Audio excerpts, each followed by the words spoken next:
neza kuri mwe mwese mudukurikiye, tubaha ikaze ku mwanya wahariwe iteganyagihe mugiye kugezwaho na Alphonsine Musanganire. Imvura yagabanutse mu karere Rwanda ruherereyemo ndetse no mu Rwanda muri rusange.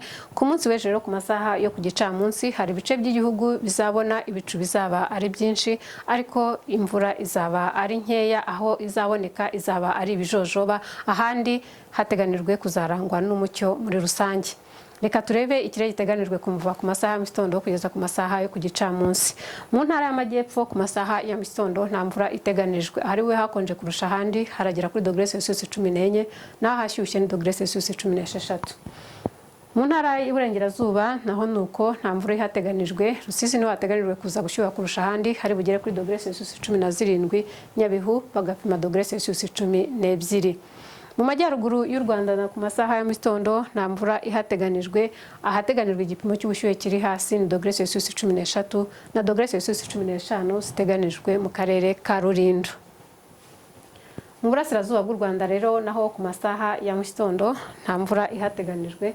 Hateganijwe ko ahari bube hari konje kurusha ahandi hari °C15 zipimirwa i Gatsibo, n'ahashyushye kurusha ahandi hagapimirwa °C17.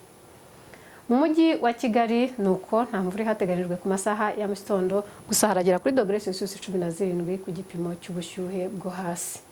Ku gicamunsi hateganijwe ko intara y'amajyepfo nta mvura iteganijwe ahenshi, gusa mu turere twa Muhanga na Kamonyi hateganijwe kuzarangwa n'ibicu bizaba ari byinshi, ndetse hakaba n'amahirwe y'uko babona imvura y'ibijojoba.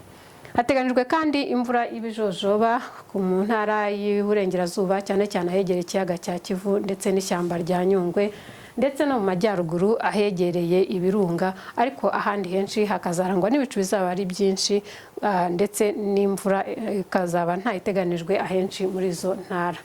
Mu burasirazuba bw'u Rwanda ho nta mvura iteganijwe ku masaha yo ku gicamunsi. Nyagatare izaba ishyushye kuko izapima °C29. Umujyi wa Kigali nawo uteganijwe kuzarangwa n'ibicu bizaba ari byinshi ku masaha yo ku gicamunsi, n'amahirwe yo kubona imvura y'ibijojoba. Dukomeze turebe iteganyagihe ry'iminsi 10 kuva ku itariki ya 21 kugeza ku itariki ya 31 Gicurasi. Ahenshi mu Rwanda hateganijwe ko imvura izagabanuka, ibi bikaba biganisha ku musozo w'igihembwe cy'imvura, ni ukuvuga cy'itumba. Aha rero hateganijwe ko mu burasirazuba ariho hazagwa imvura nkeya ugereranyije n'izagwa mu majyaruguru ndetse n'izagwa mu burengerazuba, kimwe no mu majyepfo ahegereye ishyamba rya Nyungwe. Izuba rero rizarasa saa 11:54 za mu gitondo, jenge saa 12 z'umugoroba. Murakoze, tubifurije kugira ijoro ryiza.